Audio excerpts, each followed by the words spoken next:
دیکھیے election announce ہونے کی جو بات آپ کر رہے ہیں، ان حالات کے اندر مجھے تو نہیں لگتا کہ موجودہ جو وفاقی حکومت ہے وہ الیکشن کرانے کی کسی ایڈونچر کا حصہ بنے گی یا الیکشن میں جانا پسند کرے گی. سر ان کی ویسے سوری کہ میں آپ کی بات کاٹ رہی ہوں، ان کے 2 ایڈونچر جو ہے نا وہ کافی ان کا اندازہ غلط ثابت ہوا ہے. پہلے جب وہ حکومت میں آ رہے تھے تو ان کے بڑے دعوے تھے کہ جی ہم تو بڑی ایکسپرٹ ٹیم ہے، لیکن ہم نے دیکھا کہ ان کے آتے ہی مہنگائی جو ہے وہ بہت زیادہ بڑھ گئی، ایک دم سے بڑھ گئی. ٹھیک ہے اب اس کو اسحاق ڈار صاحب کنٹرول کرنے کی کوشش کر رہے ہیں، لیکن بڑھ بہت زیادہ گئی تھی. پھر انہوں نے اب جو سلیکٹو استعفے جو ہے وہ قبول کر کے یہ ایڈونچر کرنے کی کوشش کی کہ شاید پچھلے بائی الیکشن کو چھوڑ کے اس والے بائی الیکشن میں ہم کوئی اپنی جو ہے وہ پاور دکھا سکیں گے. تو دونوں کے دونوں تو وہ ایڈونچر کا رزلٹ بھگت چکے ہیں. تو اب وہ تیسرا ایڈونچر میرا نہیں خیال کہ جنرل الیکشن کا جو ہے وہ کر سکتے ہیں.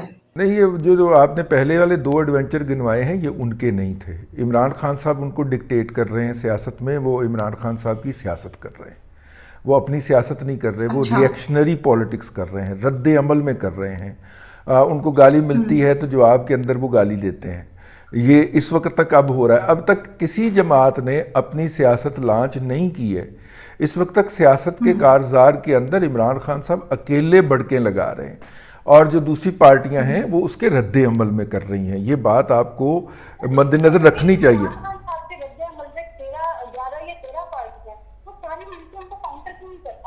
پہلے تو بات یہ ہے کہ فگر درست کریں، 11 یا 13 نہیں ہے، 8 ہیں. ٹھیک ہے، اچھا، لیکن چونکہ یہ 8 بھی ایک بہت بڑا فگر ہے، ایک پارٹی کے مقابلے میں 8 پارٹیاں ہونا. ہاں، ایک پارٹی جو ہے اس کے ساتھ بھی تو 3 پارٹیاں ہیں نا، وہ ہم بھول جاتے ہیں. تو 4 اور 8 کا مقابلہ ہے، کوئی بڑی بات نہیں. ان کا ہونا نہ ہونا آپ کو خود پتا ہے. دوسری بات یہ ہے کہ دیکھیے عمران خان صاحب نے پچھلی دفعہ بھی اپنی جیتی ہوئی الیکشن سیٹیں جو تھیں ان میں سے 5 سیٹیں لوز کیں. اس دفعہ بھی انہوں نے اپنی 8 سیٹوں میں سے 2 سیٹیں لوز کیں. لیکن ان کا بیانیہ اتنا سٹرونگ ہوتا ہے، یا ان کے جو سوشل میڈیا کی ٹیم ہے یا جو میڈیائی ٹیم ہے وہ اتنی سٹرونگ ہوتی ہے کہ آپ مجھے بولنے نہیں دے رہے آج. ٹھیک ہے نا، کیونکہ آپ کنزیومر ہے نا. لیکن جو ہے نا میں کل کا جو رزلٹ تھا وہ میرے لیے وہ اتنا حیران کن تو نہیں تھا. ایکسپیکٹ کیا جا رہا تھا کہ پی ٹی آئی، کیونکہ عمران خان صاحب خود الیکشن لڑ رہے تھے تو کہ پی ٹی آئی سیٹ نکال سکتی ہے، لیکن اتنا برا حال ہوگا میں نے یہ نہیں سوچا. نہیں، برا حال کی کیا بات ہے، وہی حال ہے جو پہلے تھا.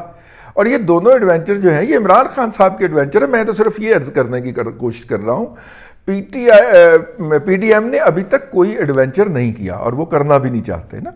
اور ان کا یہ جو خیال ہے وہ وہی ہے کہ انہوں نے ڈیفالٹ سے بچانا تھا اور پاکستان کو عمران خان صاحب جو تھے وہ ڈیفالٹ کی طرف لے کے جا رہے تھے.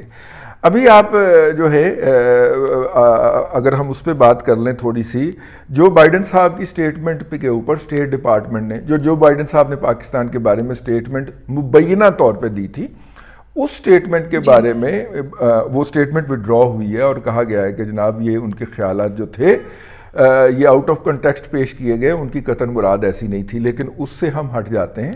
اس وقت جو امریکہ کے اندر پالیٹکس چل رہی ہے نا بائیڈن کی اور ٹرمپ صاحب کی، اس کو بھی سٹڈی کرنے کی ضرورت ہے. اور بھی دنیا کے اندر پاپولر پالیٹکس جو ہے اسی طرح آئی ہوئی ہے جس طرح پاکستان کے اندر آئی ہوئی ہے. نئے لوگ جو ہیں، نوجوان جو لوگ ہیں جو ٹیکنالوجی سے مسلح ہیں، وہ روایتی سیاستدانوں سے نبرد آزما ہیں اور بظاہر ان کے اوپر قابو پاتے ہوئے نظر آ رہے ہیں ہمیں. ٹرمپ صاحب کا منتخب ہو جانا صدر، اور جو اپنا یہ جو تھے امریکہ کے برطانیہ کے بورس جانسن کا منتخب ہو جانا، یہ اس کی بہت بڑی مثالیں ہیں. اور تیسری اس کی مثال جو ہے وہ مودی صاحب ہیں ہمارے ہمسائے کے اندر.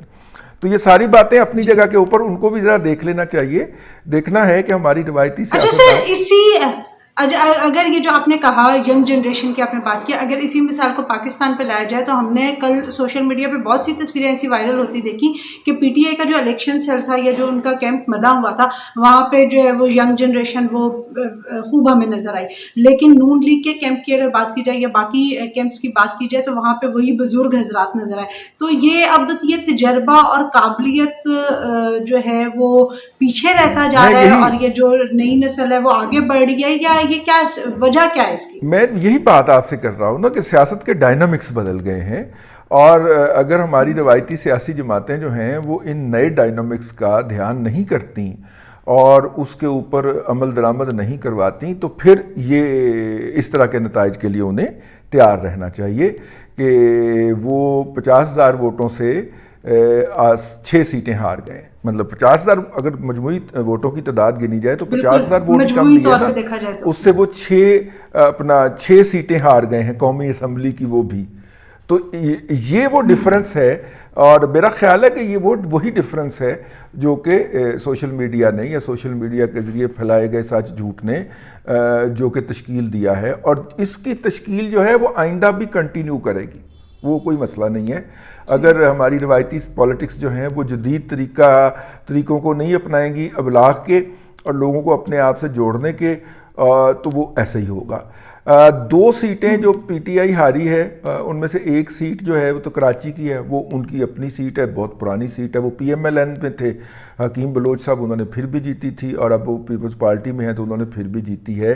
انہوں نے ضمنی الیکشن میں بھی یہ سیٹ جیتی تھی, 1200 ووٹ سے انہیں جھرلو کے ذریعے 2018 کے اندر ہرا دیا گیا تھا, تو انہوں نے اس فیصلے کو غلط ثابت کیا ہے, اچھے مارجن سے وہ جیتے ہیں.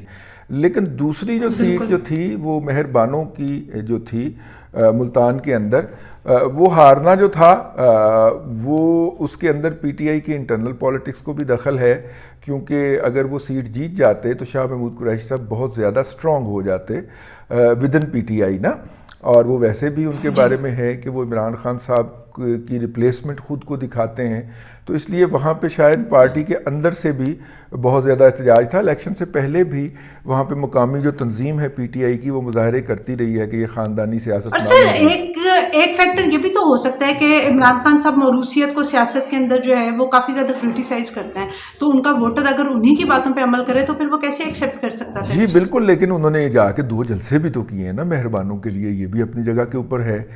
اب تیسری سیٹ جو صوبائی اسمبلی کی پی ایم ایل این نے پنجاب سے جیتی ہے وہ مولانا شرک پوری صاحب کی سیٹ ہے, اور ان کے میرا خیال ہے کوئی عزیز اسی کے اوپر الیکشن لڑ رہے تھے.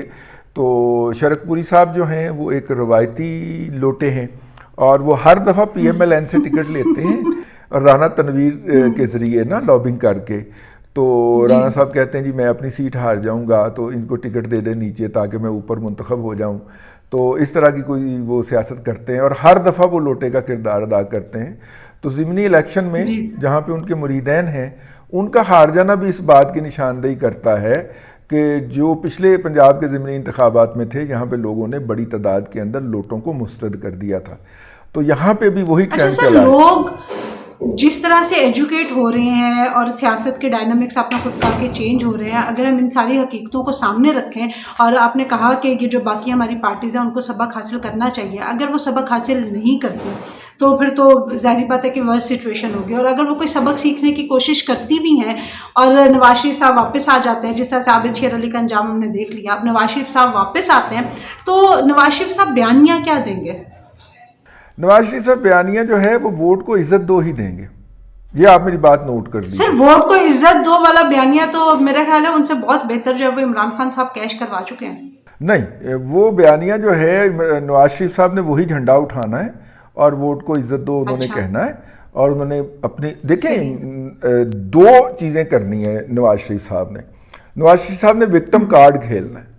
انہوں نے کہنا کہ دیکھیں نہیں میرے ساتھ زیادتی ہوئی, میری بیوی جیل کے اندر میں تھا تو مار دی گئی, میری بیٹی کو جیل کے اندر میرے سامنے سے قید کیا گیا, میرے ساتھ یہ ظلم ہوا, مجھے ادھر رکھا گیا, پھر مجھے زہر دیا گیا, میرے پلیٹلیٹس کم ہو گئے, میں باہر چلا گیا, میں علاج کروا کے آپ کے پاس آیا ہوں. ایک تو انہوں نے مظلومیت والا بیانیہ کیش کرنا ہے, یہ بات آپ میری نوٹ کر کے رکھ لیجئے. اور دوسرا انہوں نے کہنا ہے کہ جناب میں وزیر اعظم تھا. 200% ایگری کرتی ہوں آپ کے اس وکٹم کارڈ والے بیان. میں کہا میں آپ کی بات سے 200% ایگری کرتی ہوں وکٹم کارڈ والے بیانیے سے. اب اگلی بات جو زیادہ اہم ہے, اب اگلی بات کے اوپر یہ فیصلہ ہوگا کہ زیادہ مظلوم کون ہے. زیادہ مظلوم عمران خان صاحب ہیں کہ جن کو 4.25 سال حکومت کرنے دی گئی اور پھر ان کو نکالا گیا, یا زیادہ مظلوم نواز شریف صاحب ہیں کہ جنہیں 8 ماہ حکومت نہیں کرنے کی دی گئی اور عمران خان سے دھرنا کروا دیا گیا. ٹھیک ہے, تو اس لیے ان دونوں اس کیمپین کے اندر وٹے جو بج رہے ہوں گے, جو گالیاں مل رہی ہوں گی, وہ ایک ہی پارٹی کو مل رہی ہوں گی جس کا نام آپ اور میں نہیں لے سکتے. ٹھیک ہے, اور لینا بھی نہیں چاہیے ہمیں, لیکن آپ بھی سمجھتے ہیں لیکن اگر ہم نام نہ بھی لیں تو ہم نے یہ دیکھا ہے کہ ان کا نام لینے پہ شہباز گل کے ساتھ کیا ہوا, اعظم سواتی کے ساتھ کیا ہوا, اعتزاز احسن صاحب کے بارے میں جو ہے وہ خبریں چلی رہی ہیں. یہ آپ نام لے رہی ہیں اور میں اس کا ذمہ دار نہیں ہوں. تو اگر وہی سلوک نون لیگ کے ساتھ ہوا تو پھر کیا ہوگا؟ میں کہہ رہا ہوں یہ آپ نام لے گئی ہیں اور میں ہاتھ کھڑے کر رہا ہوں کہ میں بھئی عفیفہ کی اس بات کے ساتھ نہیں ہوں. ویسے ان کو بھیج دیا گیا. لیکن سر پھر تو پی ٹی آئی اور نون لیگ دونوں ایک ہی جگہ پہ آ کے کھڑے ہو جائیں گے نا. جی دونوں ایک جگہ پہ کھڑے ہوں گے, پھر فیصلہ یہ ہوگا کہ زیادہ مظلوم کون تھا اور کم مظلوم کون تھا. ٹھیک ہے, تو پھر کم اور زیادہ مظلوم کا کلیئر نہیں کر رہے, لیکن چلے اگر آپ اس بات پہ نہیں آنا چاہتے تو میں بھی نام نہیں لیتی, میں چھوڑ دیتی ہوں اس بات کو. تو اب آپ مجھے اگلے سوال کی طرف آنے دیں اور بتائیں کہ اسحاق ڈار صاحب کے جو دورہ تھا اس کے بارے میں جو ہے نا وہ سوشل میڈیا پہ بہت طرح کی افواہیں چل رہی ہیں. آپ بتائیں آپ کو کیا لگتا ہے کہ وہ دورہ کس حد تک کامیاب تھا یا وہ بالکل ناکام ہو گیا؟ نہیں, دورہ جو ہے وہ ان کا جتنا کامیاب ہونا چاہیے تھا اتنا ہو گیا. لیکن اس سے پہلے میں آپ کو یہ بتاتا چلوں کہ اعظم سواتی صاحب جو ہیں ان کو جوڈیشل ریمانڈ پہ جیل بھیج دیا گیا ہے. ویسے اصولی طور پہ تو انہیں کل ہی بھیج دیا جانا چاہیے تھا, لیکن چونکہ اتوار کے روز جیل والے جو لوگ ہیں وہ قیدی قبول نہیں کرتے. ان کی جو چھٹی ہو جاتی ہے نا 5 بجے کے بعد جیل بند ہو جاتی ہے, تو عید کے روز چھٹی ہوتی ہے, تو وہ قیدی قبول نہیں کرتے. تو اس لیے شاید کل کے سے لے کے آج تک کا ریمانڈ دیا گیا. تو یوں ان کا بھی 4 روزہ ریمانڈ ہوا ہے. 4 روزہ ریمانڈ ہی ان کا ہوا تھا, اپنا شہباز گل صاحب کا, اور 4 روزہ ریمانڈ ہی ان کا بھی ہوا ہے. اور یہ تو آپ کو پتہ ہی ہے کہ یہ بیچارے جو ہیں یہ کہاں سے گرفتار ہوئے تھے. یہ ان کے وہ آپ اگر اسلام آباد میں گئے ہوں یا رہے ہوں تو آپ کو ہوگا کہ اسلام آباد کے اندر بہت سارے نالے بہتے ہیں, اور اسلام آباد کی انتظامیہ نے جو ہے سیوریج کا پانی ان میں ڈالنے کا اہتمام کیا ہوا ہے. تو یہ اس طرح ان کے گھر کے پچھواڑے میں جو 7 نمبر ان کا گیسٹ وہ ہے فارم ہاؤس, اس کے پچھلے اس طرف جو تھا وہ اس طرح کا جو نالا تھا وہاں پہ جا کے یہ بیٹھے رہے بیچارے. تو ان کے کپڑے بھی خراب تھے. پھر ان سے جب کپڑے چینج کروائے گئے تو انہوں نے کہا کہ جی مجھے ننگا کر کے مارا گیا, حالانکہ وہ صرف وہ اس قابل نہیں تھے کہ ان کو لے کے جایا جاتا. تاہم اب وہ جیل چلے گئے ہیں, جوڈیشل ریمانڈ کے اوپر عدلیہ کی کسٹڈی میں آ گئے ہیں. اچھی بات ہے, انویسٹیگیشن ان سے پوری ہو گئی. اب آ جائیے اپنا اسحاق ڈار صاحب. اسحاق ڈار صاحب گئے تھے وہاں پہ 2 پوائنٹ ایجنڈے کے اوپر. ایک تو وہ چاہ رہے تھے کہ آئی ایم ایف اپنی کنڈیشنلٹیز کے اندر نرمی کرے, اور دوسرا وہ چاہ رہے تھے کہ ورلڈ بینک جو ہے وہ ہمیں پیسے زیادہ دے, اور دونوں چیزیں وہ سیکیور کرنے میں کامیاب ہو گئے ہیں. جو مڈل ایسٹ افریقہ والا گروپ جو ہے اس کے بورڈ آف ڈائریکٹر یا بورڈ آف گورنر جو ہوتا ہے اس کے اجلاس میں اسحاق ڈار صاحب شریک ہوئے, جس کے اندر وہ جو خاتون ہیں آئی ایم ایف کی سربراہ وہ بھی بیٹھی ہوئی تھیں, اور انہوں نے جو ہے وہ اسحاق ڈار صاحب کو اچھے الفاظ میں متعارف کروایا ہے اور کہا ہے کہ ہم ان کے ساتھ ہیں.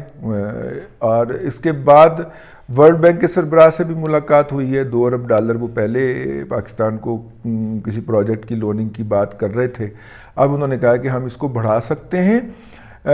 اس وقت تک ہم اس پہ کوئی فیصلہ نہیں کر رہے جب تک کہ united nation development programme UNDP جو ہے وہ سیلاب کی تباہ کاریوں کا جائزہ نہ لے لے اور اس کی ہمیں رپورٹ نہ پیش کر دے, اور اس رپورٹ کے بعد پھر ہم والیوم طے کریں گے کہ ہم نے پاکستان کو کیا دینا ہے. لیکن آخری بات, اور اس کے بعد ہم اپنا ولاگ بند کر دیں گے, آخری بات یہ ہے کہ یہ تمام ملک جو ہیں وہ یہ تمام ادارے جو ہیں وہ پاکستان کو اس نظر سے دیکھتے ہیں کہ عمران خان صاحب جو ہیں وہ زیادہ اکثریت کے ساتھ واپس آ رہے ہیں طاقت کے اندر, اور جب وہ اس نظر سے دیکھتے ہیں تو پھر وہ اس کو بھی دیکھتے ہیں کہ انہوں نے ہمارا پروگرام ڈیفالٹ کیا تھا, اور اگر وہ پروگرام ڈیفالٹ کی طرف دیکھتے ہیں تو پھر وہ اپنے ڈیسیژنز کو ہولڈ پہ لے جاتے ہیں.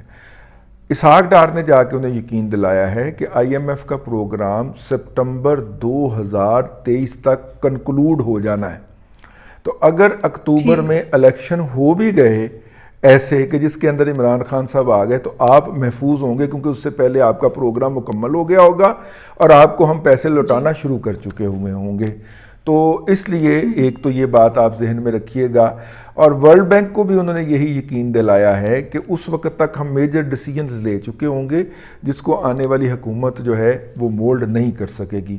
اس بنیاد کے اوپر انہوں نے تھوڑی سی حامی بھری ہے اور باتیں آگے کو بڑھنا شروع ہوئی ہیں، لیکن یہ بات تشویشناک ہے کہ عمران خان صاحب کے ڈومیسٹک نریٹو کو، یعنی مقامی بیانیے کو، ہمارے جو انٹرنیشنل پلیئرز ہیں وہ کس طرح دیکھ رہے ہیں۔ یہ بالکل ایسے ہے کہ جیسے آپ ایک دکان سے ماہانہ ادھار لے رہی ہوں اور آپ جا کے ایک دن اس دکاندار کو کھری کھری سنائیں اور اس کے بعد کہیں کہ ہم نے آپ سے آئندہ کا سودا نہیں لینا، تو وہ پھر کیا کہے گا بھلا؟